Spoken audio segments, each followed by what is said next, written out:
Have you ever noticed that you keep having the same fight with different people?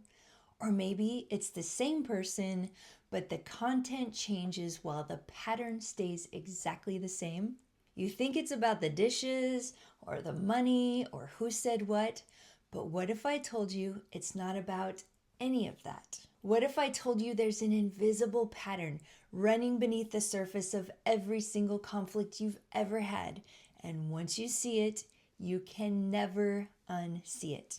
Today, you're going to learn about something called the victim triangle. It's one of the most unconscious relational patterns that keeps you stuck in cycles of blame, powerlessness, and drama. And by the end of this video, you'll be able to recognize exactly which role you play and why you keep ending up here. So let's dive in. I'm Dr. Serafina.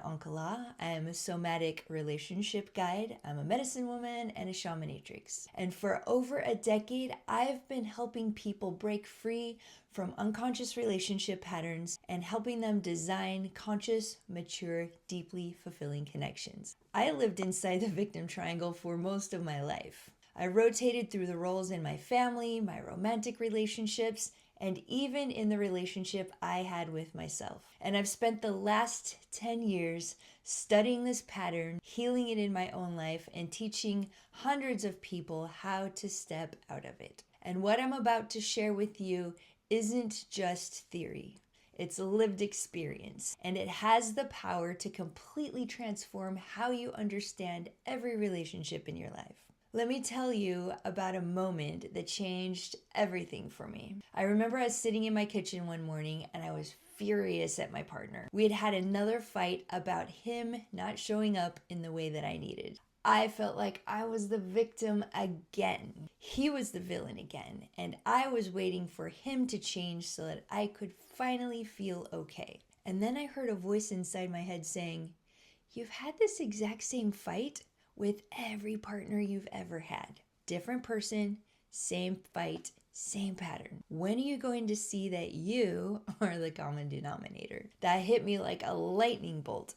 And I realized it wasn't about him. It was about the role I kept playing. The role I didn't even know that I was playing. I was just seeing the symptoms of that role. That realization was the beginning of my liberation. And today, I'm going to show you the patterns so that you can have your own moment of awakening.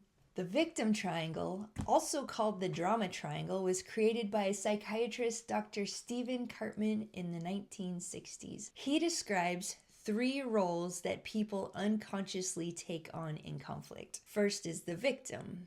The victim thinks, life is happening to me. I'm powerless. Someone else is the problem. The second is the persecutor. They think, you're the problem. This is your fault. If only I can control you, I'll be safe.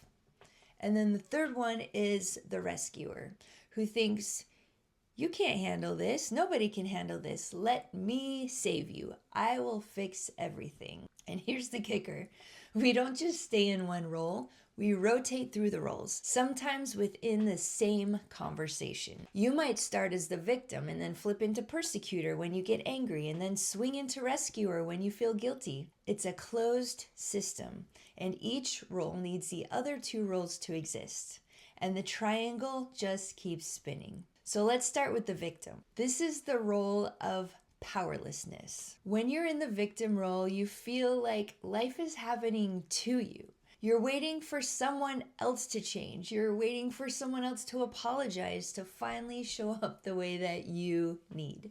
You might say things like, why does this always happen to me? No one ever supports me.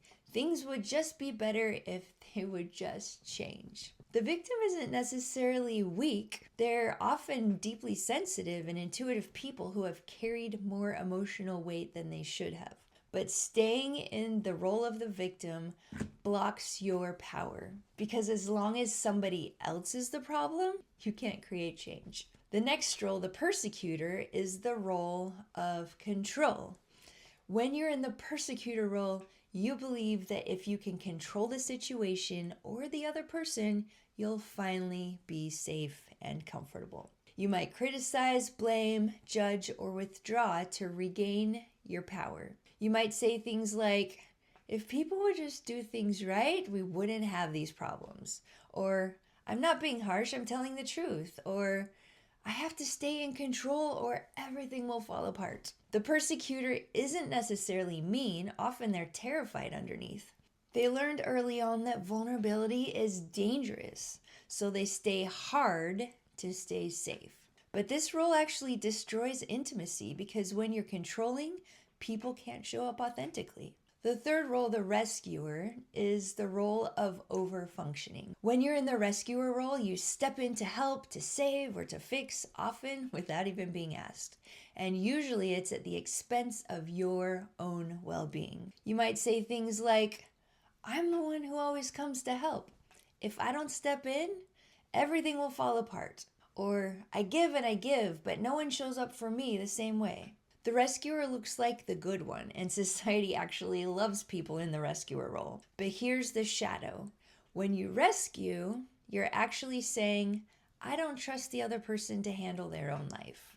And you keep others dependent on you, and you never have to face your own needs because you're too busy taking care of everyone else. This is control disguised as care. Now, here's where it gets really interesting. Watch how fast these roles can rotate. No one stays in one role. If you're in the triangle, you're playing all the roles all at the same time. So, imagine this scenario. A teenager stays out late and breaks curfew. When the teenager comes in the door, the mom who's been staying up late all night waiting for the teenager to come home says, "You're irresponsible. You broke the rules. You're grounded." Then the teen becomes the victim and says, "Mom, you're so unfair. You're ruining my life." Then dad steps in and becomes the rescuer. And he says, "Honey, relax. You're being too hard on them." But then it shifts again, and the teen feels justified by the dad's rescue and lashes out at mom. Now the teen is the persecutor. Mom feels attacked and ganged up on, and now mom feels like the victim. Then dad feels guilty for what he did and tries to smooth it all over. And he's still the rescuer, but now everyone's mad at him. Do you see it? There's one conflict and multiple role rotation. Nobody feels good. There's no resolution, and this is happening in your relationships right now. Maybe you're the victim in your marriage. Maybe you're the rescuer with your friends, and maybe you're the persecutor with your kids. The roles rotate and the triangle keeps spinning. And nobody ever gets what they need when they're in the triangle. So, why does this matter? Because all of this is usually happening in the unconscious and subconscious realms. You don't even know it's happening and you can't see it. All you can see is the symptoms of this happening. But once you can see the triangle, everything changes. You can stop taking things personally. You can stop thinking, what's wrong with me or what's wrong with them? Instead, you see, oh, I get it. We're in the triangle again. This is a pattern, and patterns can be changed. The victim triangle isn't about bad people. It's about unconscious survival strategies that we all learned in childhood. And here's the good news. If it was learned, it can be unlearned. You can step out of the triangle, you can stop the cycle, you can relate in a completely different way. But first, you have to see it. So once you understand the victim triangle, the question becomes, how do you get out? And this is exactly what I cover in my next video, where I'll talk about the hidden payoffs that keep you stuck in these roles even when you consciously want to get out and change. Because here's an uncomfortable truth about the victim triangle. There's part of you that's getting something, some payoff from staying in the triangle. And until you see what that is, you're going to keep going back into the triangle over and over again. So if you're ready to go deeper, if you're tired of the drama and want to create conscious, empowered relationships, I invite you to check out my Relationship Design Masterclass.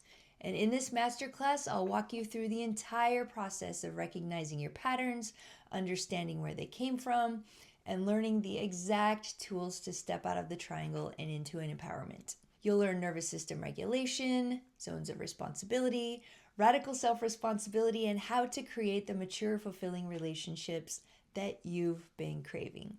The link is in the description, and I'd be honored to support you on this journey. Thank you so much for being here, and if this video resonated with you, please hit the like button, subscribe, and share this with someone who needs to hear it. Also, if you could leave a comment below and tell me which role do you recognize yourself in, victim, persecutor, rescuer? I read every comment and I would love to hear from you. So I'll see you in the next video where we dive into more of this topic and we talk about why you can't stop playing these roles even when you want to. So until then, please be gentle with yourself and you're exactly where you need to be. I'll see you in the next video.